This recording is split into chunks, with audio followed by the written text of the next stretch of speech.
and we're going. We are going indeed. Ladies and gentlemen, we hath returneth, as they say. You hath returneth. I never lefteth. That's true. I went away to Spain for 2 weeks. You went on a bus to Spain. I saw that on Instagram. Oh, well, if you're going to look at my Instagram, can you at least like my posts, please? Next time I will. You know, I don't care if you like... I don't care whether you like my post or not, but if you say you looked at my Instagram without and didn't like my post, that's Instagram pinged me because you hadn't posted in a while. So Instagram was like, yes, we must drive engagement. I hadn't posted in a while. I posted a week before. I posted all the stuff regarding my show. For Instagram, that's a while. Instagram sent me a pop-up saying that your Instagram account had posted something recently. Well, because Instagram cannot stand it when you don't interact with it constantly. I've learned that. But yeah, I also did my show. That went very well. Yeah. Went to Spain. It was supposed to take us about 17 to 20 hours to get there. Do you know how long it took us, Joe? You said 50. Somewhere in that ballpark, yes. Why? Now, Emerson, I have to ask, why did it take 50 hours on a bus? Because there were serious delays at Dover Port. Why were there delays? Probably because everyone was rushing to get out of the country at the same time for the Easter holidays. Have you considered any alternative transport options like walking, a catapult, Ryanair? Seriously, man, you live in a continent where there is an airline who will treat you like absolute garbage, but they will do it for like €2, and they'll get you in the general vicinity of the place you're trying to go to. It's a very long story. Maybe we'll go into it another time. Save it for like a bonus episode or something. Yes. Yeah. Okay. In the meantime, what's happened in your life, Joe? I'm thinking. Nothing of any note. Nothing of any note? Okay. I didn't go anywhere. Well, no, we've talked since I went on the cruise. That was it. Sorry, I just muted my microphone for a second. That's fine. I went on the cruise. Yeah, that was the episode that was where in March. Spelvin came out of his little cardboard box and took over the show. Yeah. Spelvin is so unhinged. Like, I love having him around, but we can't have him all the time for that reason. I think there should just be an episode where it's just me and Spelvin try and do the episode, and like 4.5 hours later, we've covered task 1. Or what if I just come in at like the end of the episode? It's like, Joe, I'm ready to start recording, and you're like, oh shit. Fuck you, we've been here for 6 hours. Emerson and or Joe, and or both Joe, try to wrangle Spelvin. What makes you think I would try and wrangle anything? I don't know. I am an enabler. I'm the peacekeeper on this podcast. I suppose, but anyways, in the interest of not having huge amounts of banter, let's hop into the episode. Yes, this is season 7, episode 6. It's called A Coquettish Fascinator. It aired October 10th, 2018. And this is the 50th episode of Taskmaster UK. It is. They had a trumpet play. And that's milestones right there. Yeah, they had a trumpet play. Alex stood for it. Greg did not. Going from here, Alex rattled off a bunch of statistics in their opening banter that I didn't pay enough attention to. No. They'd had one Taskmaster baby, and I think I might know who that was. Yeah, I was trying to figure out who that could be. I think it was Josh Widdicombe, because he'd had his baby right around the time of the original Champion of Champions. Well, Rob Beckett did too. Rob Yeah, but Beckett had his kid in the middle of filming at right before he filmed. Yeah, but that is a good point, actually. I think it's Alex's kid, Josh's kid might have been literally born days before the studio segments, so they could do something more personal. That could be, or maybe Alex's wife had another kid or something. We'll see. Alex has got like 3 kids or something. Alex has many kids. I don't know. It does. I'm sure at that point they were just. It's not like Boris Johnson or Nick Cannon where you can't count the number of kids he has. Yeah. I'm also trying to think maybe that was just part of the joke because there was also like a broken arm or something else listed in there, and it's like nobody broke their arm. Also, I've thought of a great thing to bring in for the prize task. Should we talk about the prize task? Yes. Well, actually, first we have to do the Hawaiian shirt count because there's yay! My voice cracked a bit there, but because there's kind of it, but also like. Do the drop. I'm trying to figure out how to word what this. Maybe I'll play like a really distorted version of it. Can you make it sound Can you make it sound questioning? To the point where it hurt? I'll probably put like some sort of radio static or something behind it. Sure. I don't know. There's no guarantee I'll actually do this because, as we all know, I'm quite lazy. Anyway, Hawaiian shirt count. Anyway, what do you have to say regarding the So we've HSC? got three different things. So James is wearing the closest thing to an actual Hawaiian shirt. It's one of those more modern style Hawaiian shirts that are like it's like depicting a sunset, so there's a gradient in colors going down to the bottom. I personally usually consider Hawaiian shirts to have some sort of floral element on them, but there didn't really seem to be one, but also it fits the mold of the more modern Hawaiian shirt. Then Carrie is wearing a shirt with a pattern on it that looks like it's a dark blue shirt with like pink birds on it, like a repeating pattern of birds. I'm not sure about that. And then there's also Jess Knappett, who is wearing a normal shirt, except that it's got like peacock feathers all down the shoulders and onto the arms. So Jess has quite out there t-shirts, as we've noticed. It's a long sleeve thing, or it could be a jacket. I'm not sure what to classify that but I figured I'd mention it. Also, she has, it is Jess, who has like these wonderful golden like wedge heel boots things. They're great. But anyways, Jess is an icon. Now that we've covered that, let's go on to the prize task itself. Excuse me. Which I've covered the prize task quite a few times recently, so then I shall do the prize task. The prize task is. Although I want to say what I would bring in for this because I have possibly the answer that no one will beat. Okay, well the brief for this task is bring in the best key. That is true. And is your answer Tim Key? Maybe. Figured it was going to be Tim Key. Seriously though, wouldn't that be like the best? That is the only correct answer. That I was going to say like a nuclear missile launch key. Those crop up on eBay and reproductions of those crop up all the time. So I just forgot another piece of. How can we forget that Series 15 started as well? Yes, that did happen. Series 15 started. And I imagine we'll cover that in like 7 years. We'll see.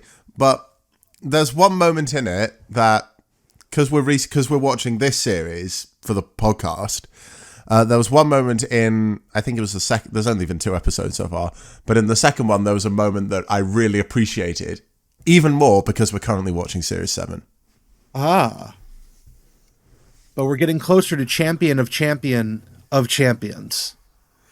But in the meantime, you already know, you know that I bring in Tim Key because he's the greatest poet laureate to ever exist. And also he's got the surname Key. But let's talk about what the people actually brought in. Yes, I'd probably bring in a nuclear missile silo key, like one of the production ones, that you can turn it and it launches the missiles. That's a really good key. But, so in order of them, Carrie goes first. Carrie has brought in the only traditional style key, as in a key that unlocks something. Carrie Yep. has brought in a key, specifically a Volkswagen key, specifically an old Volkswagen key, specifically the key to her old Volkswagen van, which is a facelifted Volkswagen T25 Westphalia, which is, for those who aren't, those in the US, that would have been sold as a Vanagon, and it's the camper van with the pop top. It's great. Nobody else seems to think it's great. Phil says that if he won, he would strip it for parts. Greg says that she's offered up the key because she doesn't want to have it towed away, and generally they all kind of shit on it. But it's a camper van. Carrie loves it. Carrie said, I don't know what she called it. It's like camper vans have drawers and beds and stuff. It's like something for adults, and I didn't really understand. My parents love camper vans, although I don't think they'd love this one. Well, what did she say it was? She said something. It's like something, but for adults. Like it's... Oh, it's Sylvanian families. They're like the... It's this toy line. It's popular okay. It's you like families of a bunch of animals, not just woodland animals. So you've got your traditional hedgehogs, your rabbits, your badgers, your otters. But they've also got monkeys, koalas, elephants. So like little families of toy animals. It's a toy for adults. Okay. Well, it's not. The Sylvanian family is not necessarily for adults. I remember them quite distinctly because the adverts on TV always. She was saying made me want to buy. She was saying the van was Sylvanians for adults. Yeah, Sylvanians is a toy line. I'm just I have quite fond memories of seeing the adverts on TV because while I didn't necessarily want the toys, the adverts sort of sparked some sort of creativity in me. Okay. And even now as an adult, I'm still kind of fascinated with them. Is that weird? Probably not. Anyway, that's my experience with the Sylvanian families. Phil? What did Phil bring in? Phil Wang brought in the G key from a piano because it is the best key on a piano, according to him. It is the highest key. You can't top a G. Greg thought it was a stock photo image, which I don't understand because Phil does not take the photos of the items. Every item that has ever been on Taskmaster for all 50 episodes has been presented in the exact same way, which is in like a light box that they have all the things in. And I don't get why he chose this one to focus on when the other items in this task are presented in the same fashion. But he thought it was a stock image. He did not rate it very high as a result, but he did promise Phil a bonus point if the key was real. Now, I would like to point out that Phil did provide the key at the end, because it's not even a spoiler. The key is there. We saw it at the prize task, but I don't know if that's counted in like the points total for the show, because the key was there. Because it says online and everything, because of course we're on taskmaster.info looking at this, that Phil gets 2 points. I don't know how that works out for the show. In the show, though, but it doesn't matter because Phil's not going to win anyways. I can just tell you that right now. Anyways, moving on. Next up, we have Jess Knappett, who brought in a different kind of key lime pie, which she made herself. She also wrote "I Heart the Taskmaster" on it, but because she made the critical mistake of not thinking about what she was writing with the green icing, she actually wrote "I parentheses the heart Taskmaster." So you have to read it backwards for one line to appropriately do it. But Greg says that Alex will eat the whole the whole pie upon finishing the episode. So Alex has that to look forward to. As an American, but not an American from Florida, do you have some sort of appreciation for the key lime pie? I've had key lime pie before. I'm not much of a lime guy. Like citrus The first ever fruits place aren't- I was just going to say the first ever place I went to in America was Florida, and I think I had key lime pie once every other day while I was there. Interesting. Now, I am the child of people from New York City, so New York style New York? cheesecakes. New York style cheesecakes is the regional delicacy that I am much more familiar with. Please do chime in the comments. Anybody who's listening, including Spelvin, hi. By Please anyone include- who's listening, we're only referring to you, Spelvin. by anyone who's listening, by which we mean Spelvin, the only person who regularly comments on these episodes, and I'm including you in that, Mom, because you listen to these too. But anyways, if you are in the comments and you are Spelvin or anybody else, please put in what regional delicacy you most associate with as a dessert item. Anyways, moving on to someplace else. I have said the word quite a lot in the last moment. There it is again. James has brought in the key to his heart, which is ice cream. Specifically, it looks like it's not said what. Never change, James. It's never said what kind of ice cream. It looks like coffee cake, maybe, or Never Chames, James Acaster. butterscotch. I said never Chames. I said never Chames. I was trying to say never change, James Acaster. Never change. But I ended up saying never Chames. Never change, James Acaster. Never change. Never change. That's what we should change. Yes. But I don't know what Yes. kind of ice cream it is. The best ones are the accidental ones. I don't know what kind of ice cream this is. It's brown and white, but it looks like coffee cake. I don't know what it is. Could be Rocky Road. I do like how I'm giving an audio description of what it looks like, and the audio description is it looks like this other thing that if you are visually impaired, that's not going to help you. It's brown and white and it's ice cream, and I'm not certain how else to describe it other than it looks how coffee cakes do. I have a friend on Discord who's like a subject matter expert in disability advocacy, so I've been like, shit, we really need to do stuff more for anyone who's like visually impaired for our podcast, and this is how I help them. But did I say it looked like Rocky Road? you did. Or But my problem is that I don't eat Rocky Road, so I actually don't know what Rocky Road looks like. I mean, it's quite tasty. Yeah, I don't think this looks like Rocky Road. This might be butterscotch if it's anything else. But anyways, we're going off track again. Finally, to round it out, is Greg asks Rod Gilbert, is this just a picture of me looking fat? Spoiler alert, no, it's not. It's a graph of Greg looking fat.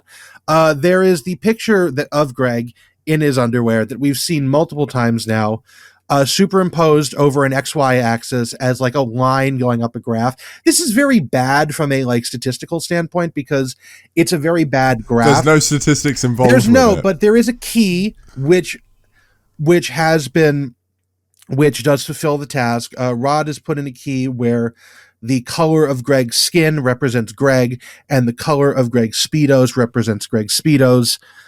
Again, this is just an excuse to post the same picture of Greg looking fat every time they do one of these. I would not be a fan of it if I were Greg, but I'm also just not a fan of this gag because it's not funny. It's not imaginative. There's a lot better ways that this joke could be done. Like if he'd like, I'll say, can I Yeah. chime in? Actually, no, I'm not going to. but Just don't forget that I said I was going to chime in. okay. I'll say that as much. But anyways, we now go to the scoring round. Greg puts James Acaster in last place because he's not particularly impressed by the ice cream. Phil, as I mentioned, does get fourth place with a promise of a bonus point if the key is real. I'm not entirely certain if that point is awarded, but for the purposes of this, let's say it is. And somebody email Carl at taskmaster.info because that's not included in the in the page for this. Carl, if you want to come on for an interview, We should email him. I should email him. But if you want to come on for an interview for the price of breathing in air daily, feel free. Yeah. But then by that I mean we couldn't pay you. We don't pay you because we don't get paid. That was an episode title in like season 1. But that was a throwback and a half. Yeah.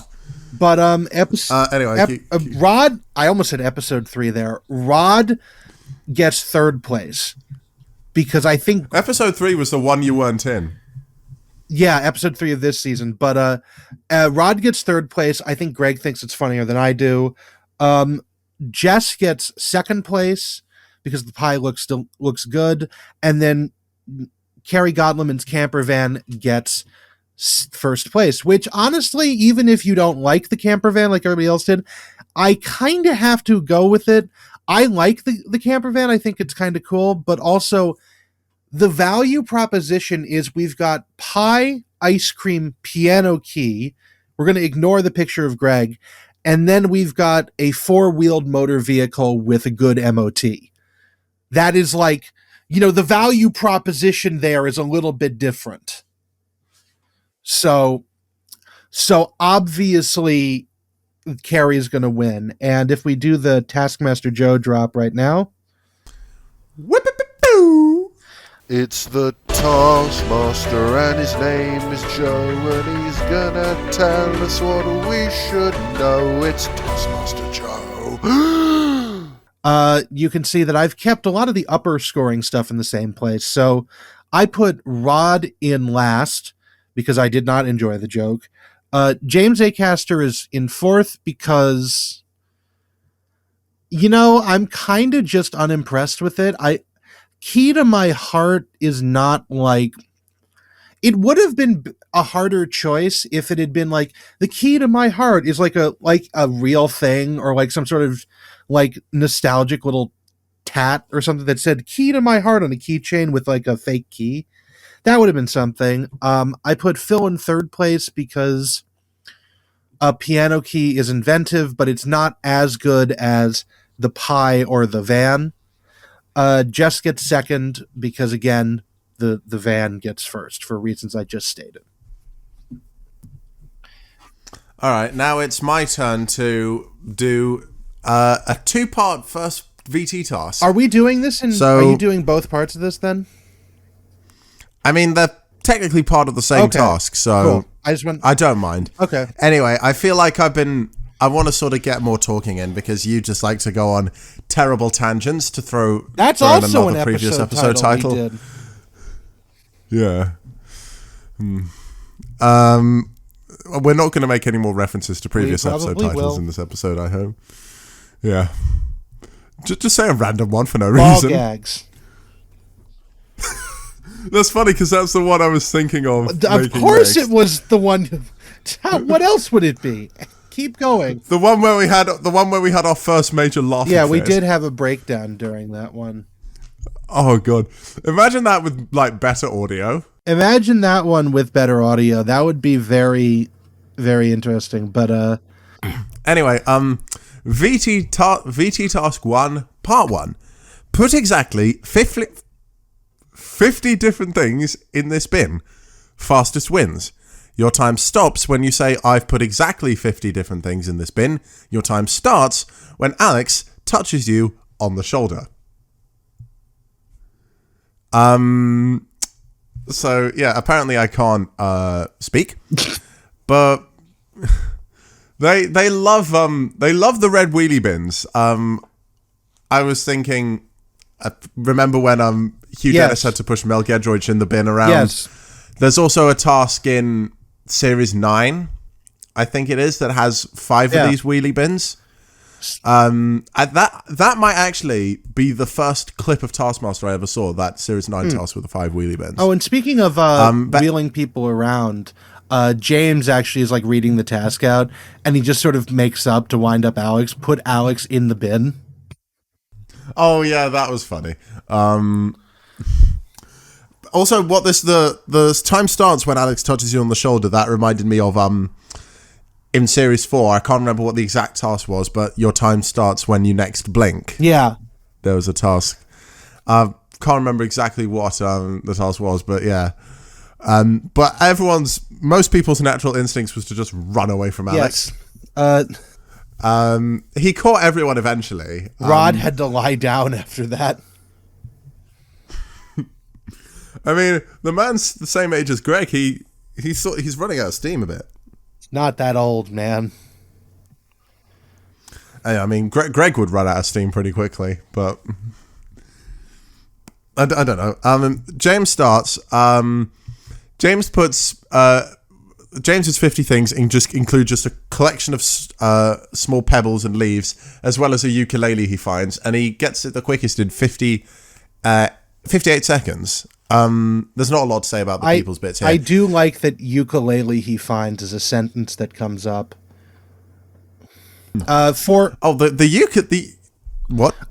Are you going to do my job for me? I was going to say there is a couple of things to talk about, which is mainly that everybody but Phil misunderstood the method of the task, which is that obtaining 50 things, and they all assumed that the things that different meant individual, as in like you can't put 50 grapes in on the vine. Phil was the only one who was understood, like, if I put a grape in, I can't put in another grape. He got a bonus point for doing that as well, he did, which but let's get to Phil let's talk about Phil now. It doesn't really matter what order we talk about the people here. As we say, Phil was the only person to put 50 completely different things in, so he had no repeats at all. This meant it took him a bit longer, of 6 minutes and 57 seconds. But like we said, he got a bonus point because he actually collected 50 different things, so good on him. Jess's 50 things include a bunch of art supplies, which he gets done in 2 minutes and 52 seconds. Kerry's things include some fruits. I can't remember everything else, but she gets them done in 1 minute and 27. Oh, she also put the bowl in. The bowl is important. The bowl, the fruits. Oh, the bowl came in. I thought you said ball as in like a football. No, the bowl. The bowl, the fruits came in. And then my favorite image from this task is James and Rod frantically scrabbling in the dirt to get 50 rocks and 50 leaves as they, like, mad people. But yeah, like we said, Rod puts 50 leaves. Gets a bunch of leaves as part of his things. 2 minutes 30, so they're scored accordingly. James, then Kerry, then Rod, then Jess, and then Phil. But Phil gets a bonus point, which puts him tied with Jess. And James did so it now in 0 minutes 58 seconds because that's what we said. No, that. you didn't. Did you? Yes, I did. Yes, I did. Whatever. VT Task 1, Part 2. Using all the items on this mat, which include the items the contestants previously put in the bin, make the best picture of the Taskmaster. You have 10 minutes. Your time starts now. Now, I wrote in my notes, Alex says Greg may never know him. I think that's in response to Greg saying he doesn't know anything about Alex. Yes. But this reminded me, I love the moments where Alex sort of like stands up to Greg. Yeah. This isn't probably the best example of this. The best example I can think of is in the second New Year's treat special where Alex straight up tells Greg to shut up at one point. Alex also has a poke at Greg later in the next task or 2 tasks from now when he's talking about Greg wearing glasses as just like a jab at how old Greg is getting. Rod made a picture of Greg with no arms, but he gave him his iconic big belly. Oh, I also want to cover as Rod is looking over his stuff, he mutters the phrase "escaped Easter Island monument you call the Taskmaster," which is such an evocative turn of phrase. I mean, he does kind of look like Squidward's house a bit, doesn't he? That is your depiction of an Easter Island head, Emerson. Well, it's actually called an Easter Island head in SpongeBob. That, but they're real Easter Island heads. It's a real place. They're real things. They have bodies under the ground. They've excavated them.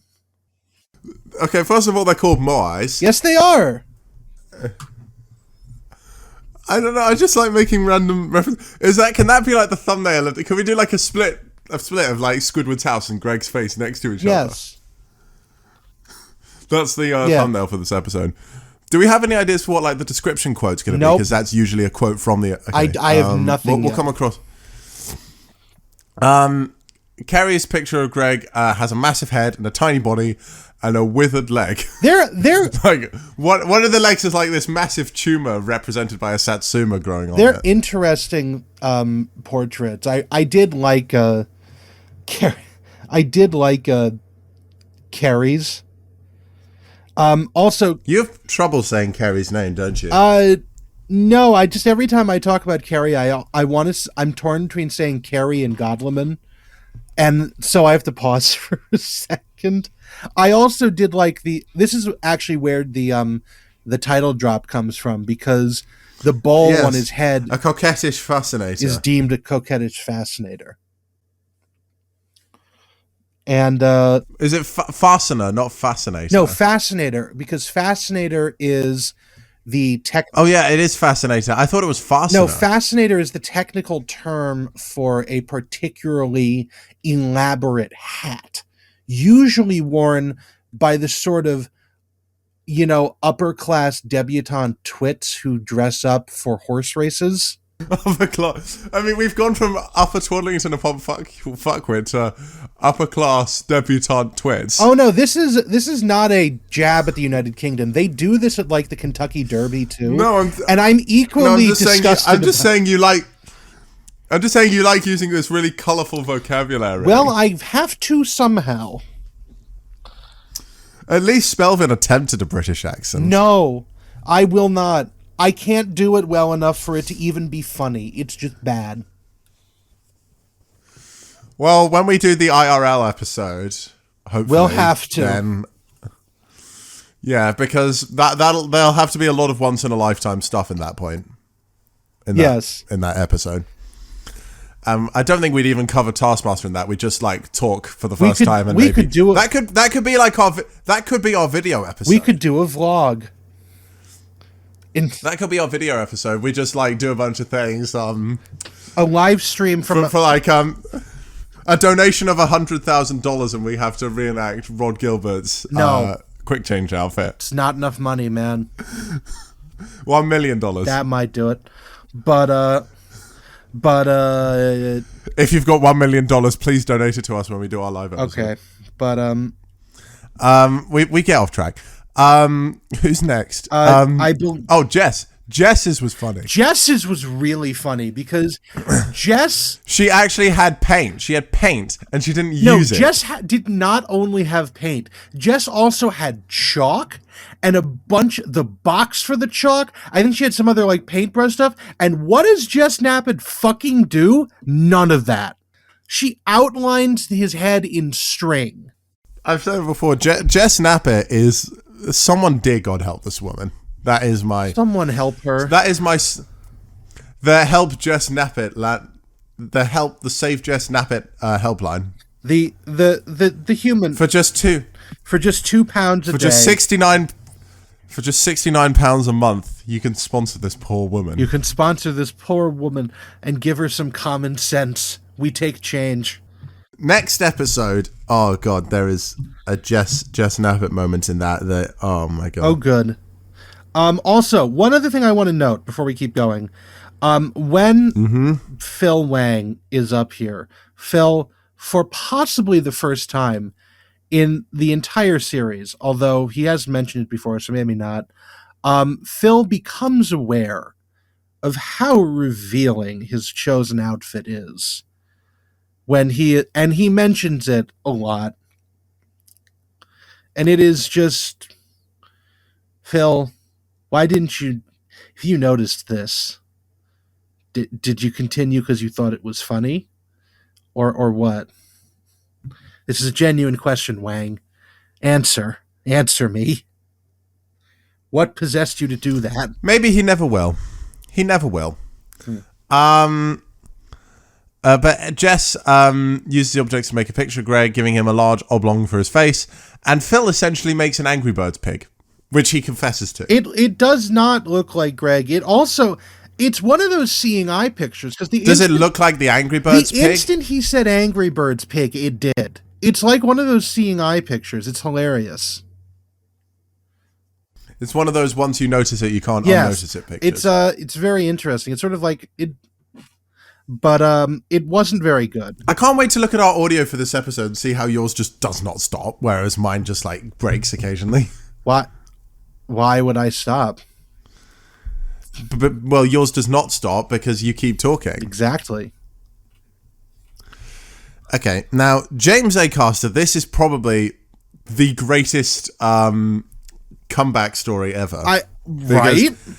All James has is a couple of pebbles and some leaves. And the ukulele. James has 49 rocks and a ukulele. Okay, yeah, let me tell you that. He's got 49 rocks and a ukulele. And what he creates is probably my single favorite piece of artwork in Taskmaster. He not only makes Greg's face, he makes Alex's face as well. And Greg looks perfect. There's something about the way the ukulele looks when it's broken apart. Because like he fucking mauls that ukulele to death. When it's broken apart, the ukulele it looks perfect as Greg. He vivisects the ukulele and uses its various parts to sculpt Greg's head. It's very good. It's fantastic. It's sort of like when Joe Lycett had to paint a picture of Greg from a distance while continually smiling at the camera, and he produced an incredible piece of artwork. Mm-hmm. No, it's not bad. It's not bad. It's not bad at all.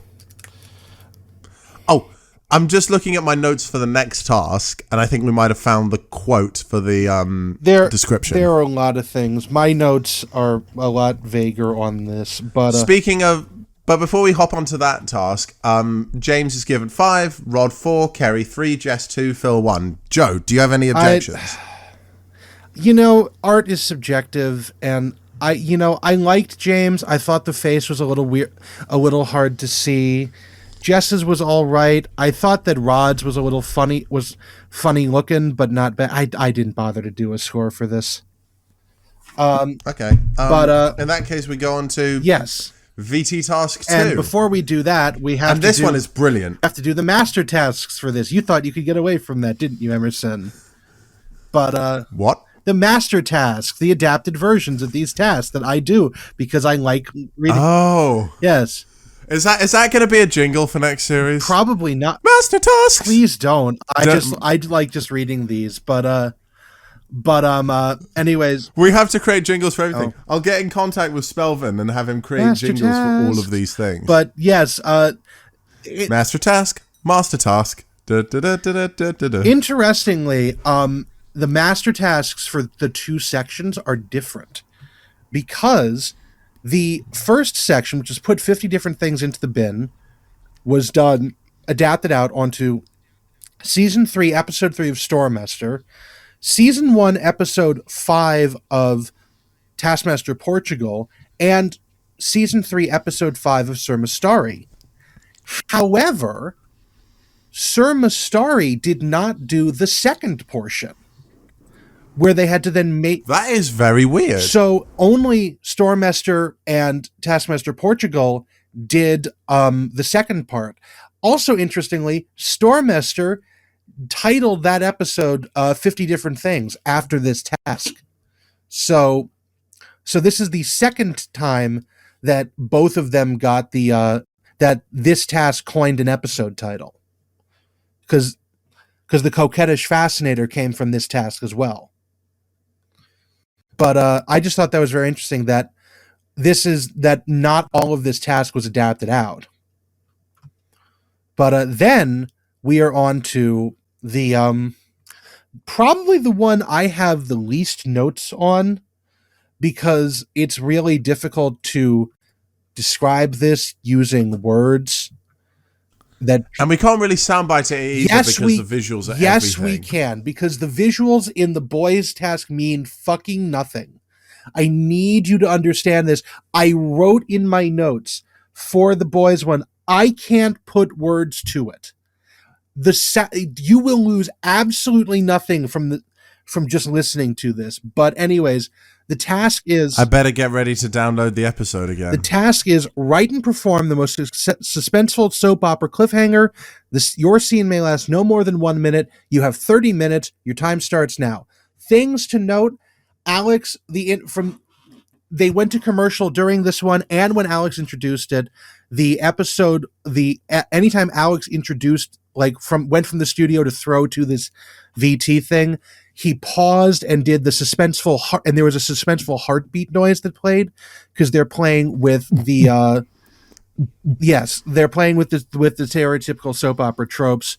For anyone who's not familiar, a soap opera is an episodic TV show that usually follows the real lives of its characters as they go through their life, but because they air a lot more episodes than standard primetime TV, they usually have to fill it with absolute horse shit. And so if you've ever seen the trope of it was his twin brother, or he's back from the dead, or something like that, it's usually because a soap opera writer was banging his head against the wall trying to come up with 60 episodes for a season and came up with something insane. Also, fun thing to note, when they did the throw to the task, they parodied the visuals of the Dallas intro. Dallas is not a soap opera per se. It was definitely a primetime TV show in America. They didn't do a theme song version, which is a shame, because the theme tune to Dallas fucking slaps. Absolutely god tier level of how to do an opener for this. It slaps harder than Will Smith. Yes, it does.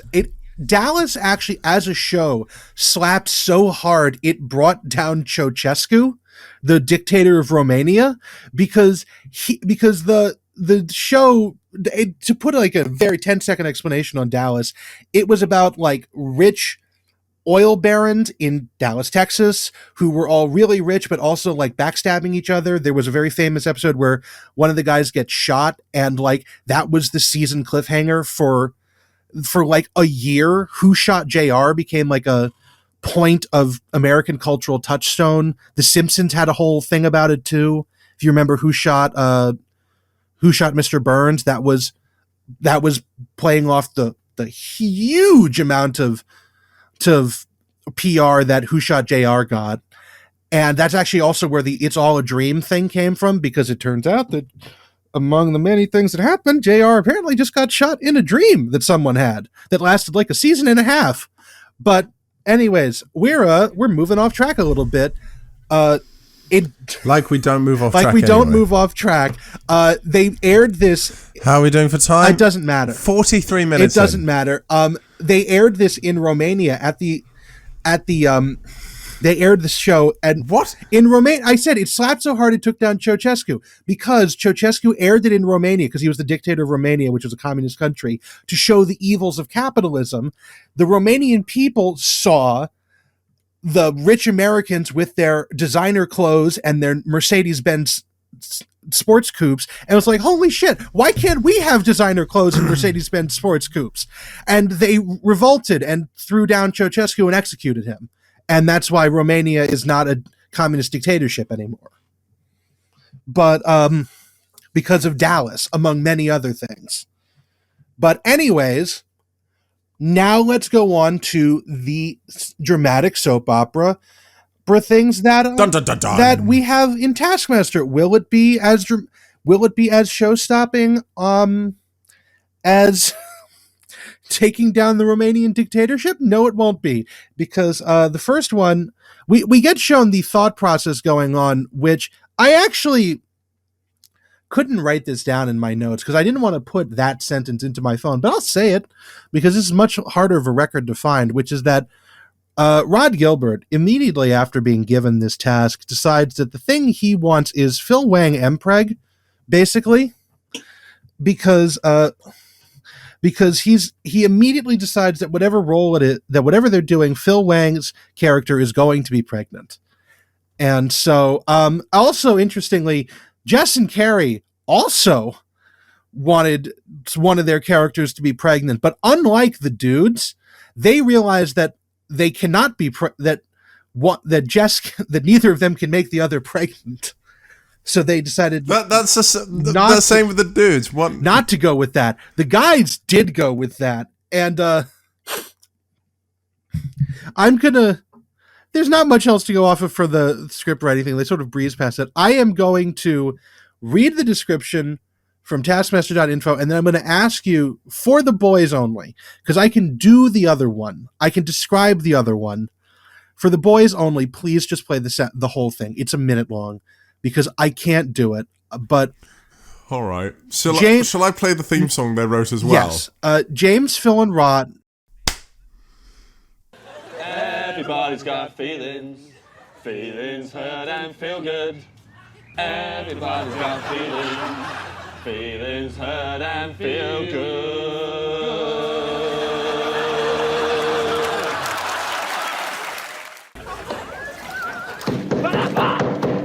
Open this door!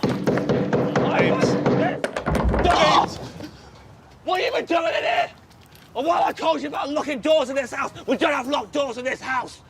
I mean, waiting downstairs for you 9 months. You've not been out of this bathroom in 9 months.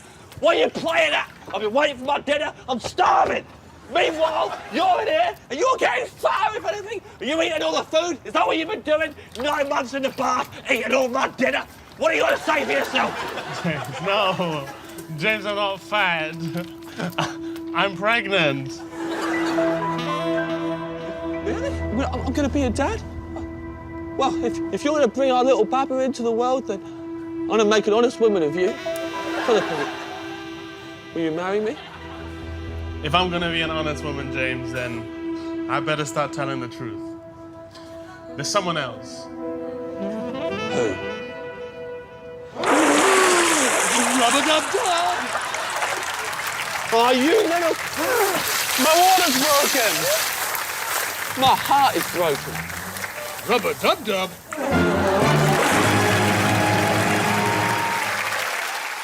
James, Phil, and Rod made a cliffhanger about Gus, played by James, finding out that Philippa, played by Phil, was pregnant in a bath. But Phil was secretly dating Rod's character, who was also in the bath and could only say rub-a-dub-dub. They also made a theme song for their soap opera, quote for this which episode. they called Feelings. This, I promise, Feelings. for anyone out there who hasn't watched this episode or hasn't watched it in a while or might be visually impaired, it's outside in the yard. Why are we just constantly referencing the visually impaired? Shut up. I have a friend who does disability advocacy, and it actually there's a lot of good points. And I like, and also because I listen to podcasts. I listen to podcasts when I'm driving. So podcasts that just say, look at the screen, this is what it looks like, are like the fucking bane of my existence. I'm not saying I have any problem with it. I'm just saying it's amazing that we've made 2 references because to I it. talk to him on Discord regularly, and I've started realizing, hey, that's really shitty when podcasts don't do that. I should do that in my podcast. I'm being the change that I want to see in the world. But you know what? Good for you, Joseph. But good for you. anyways, they're outside. They're in Phil and Rod are in the bathtub. And there's nothing else to it. It does contain soap, which is the soap opera thing, even though that's not even how it goes anymore. Just play the clip, please. It's so weird. The clip of the episode, I've already done so. Oh, cool. Then you did that. Okay. But, yeah, no, it's really dumb. Then we have Jess and Carrie, which I really liked theirs, actually. I liked theirs more than I liked the guys. Theirs is called Cul-de-sac. Carrie plays a woman called Donna, and Jess plays a woman also named Donna. A woman called... I didn't realize that until just now.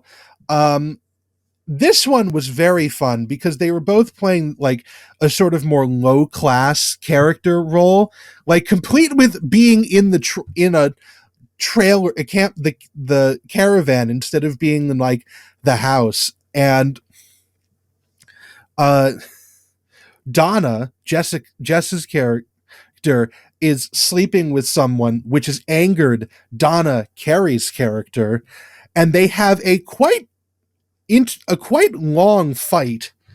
Which I would also like to point out one thing, if you have watched it, Carrie gets knocked backwards into the bathtub because it's sitting outside.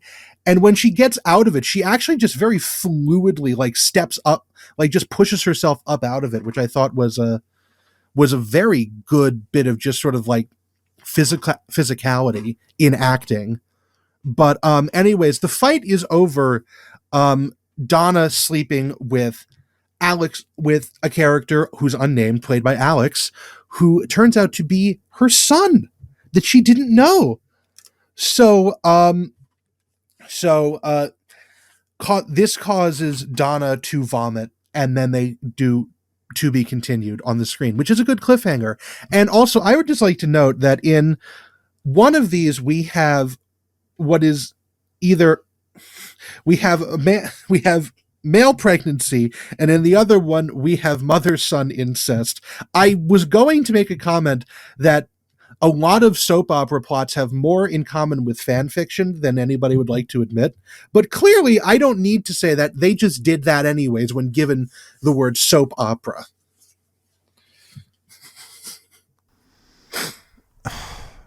Do you have any major conflicts with the scores? I would put it the other way around. I would give the ladies 3 points and the boys 2, because I thought that the ladies' action scenes and scripting were a little bit better. All right. And now we have a master task. Hold on. I'm sorry. It's Basti Test Season 4, Episode 5, Stormester Season 3, Episode 2, and Director Sivmira, which is Taskmaster Croatia, Season 1, Episode 7.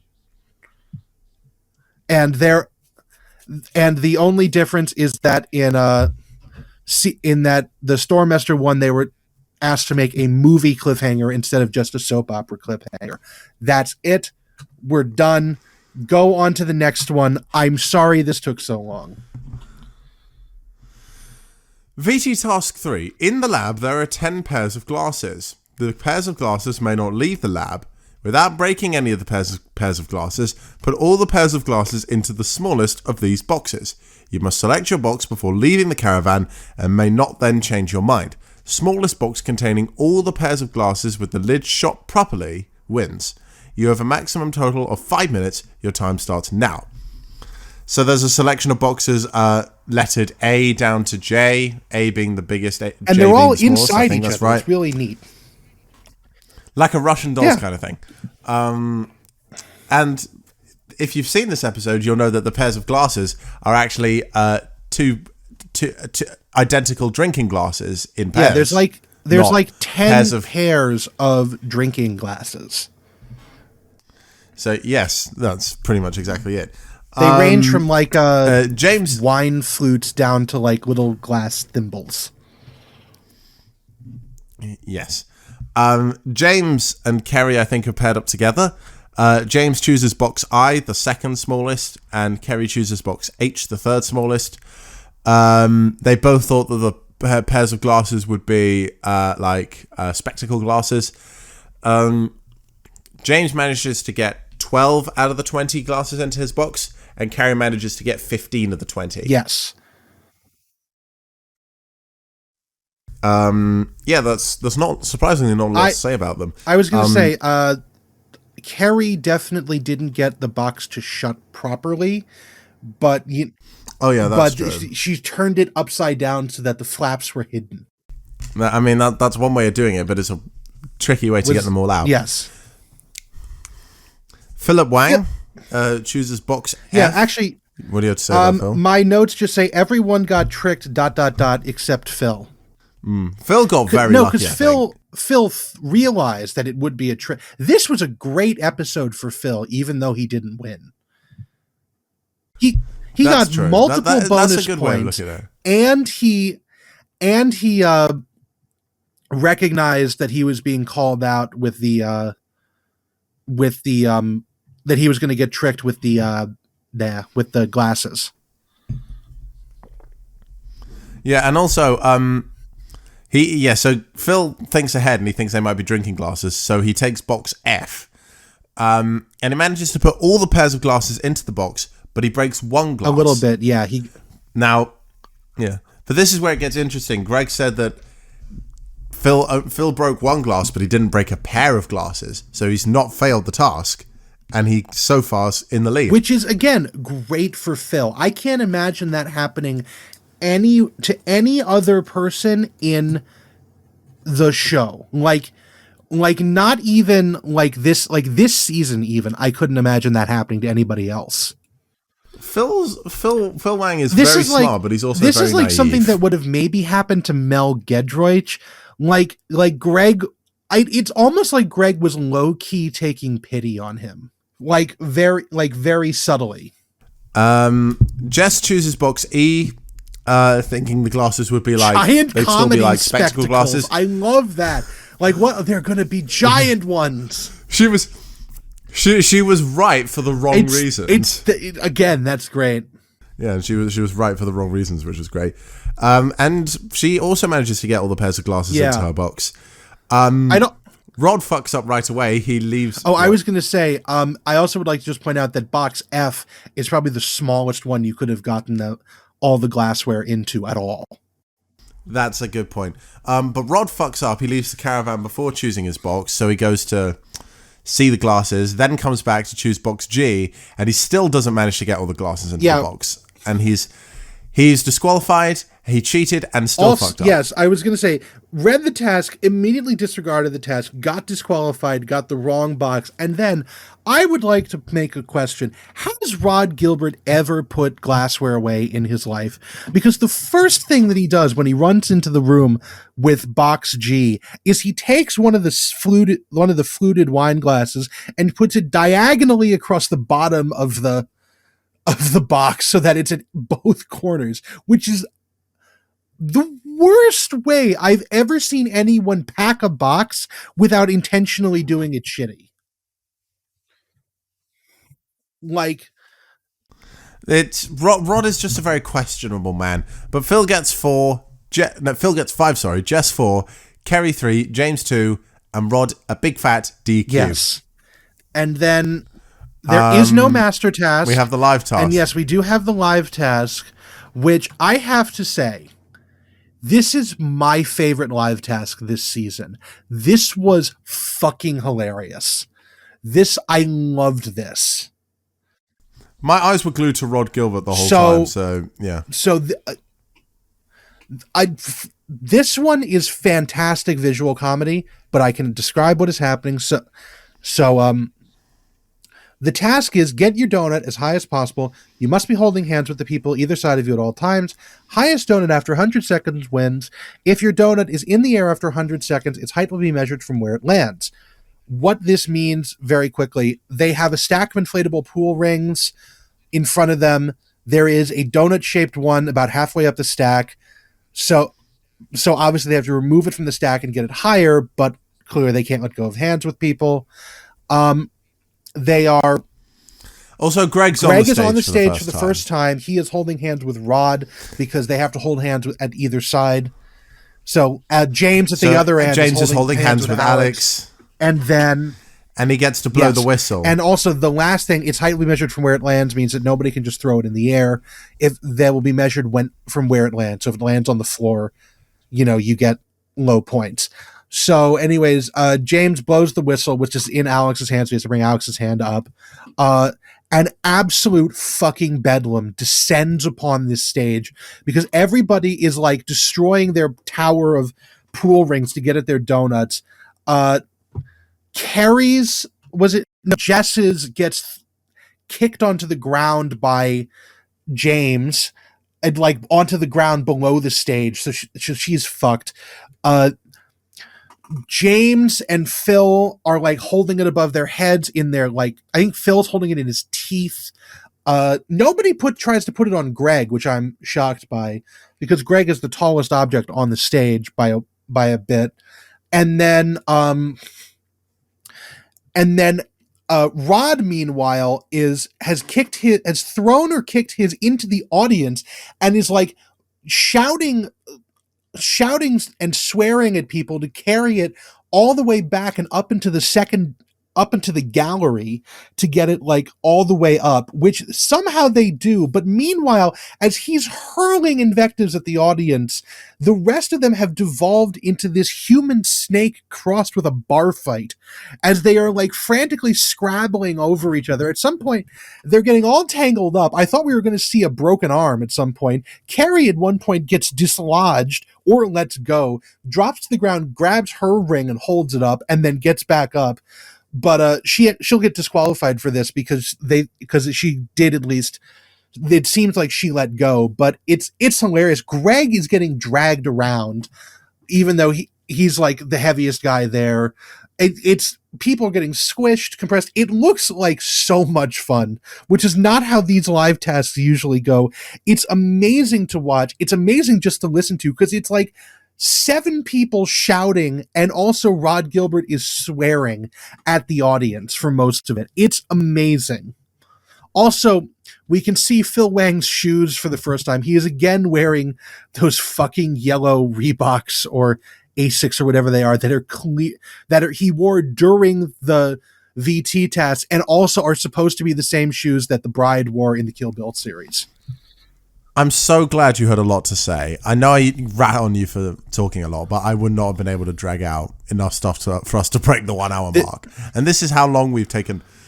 God, imagine if we still didn't have the what's the word? Is it punctuality? The punctuality, yeah. The brevity. Well, the brevity. Imagine if we hadn't maintained the brevity. We would be so. If we had the brevity of our longest episode, which was 2 hours, we'd still be here for another hour and a half. Oh my god! But anyways, this is so just to do the scores. Okay, so Carrie was disqualified because Carrie let go. Nappet gets 2 points because hers was on the ground, like below the stage.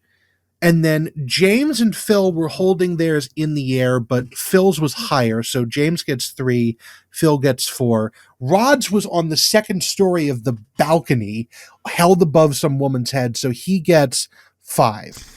How did it get to the second layer? Did someone just yeet it really hard? He kicked it into the audience, swore at them to send it down, and then eventually you can see it in a wide shot they cut to.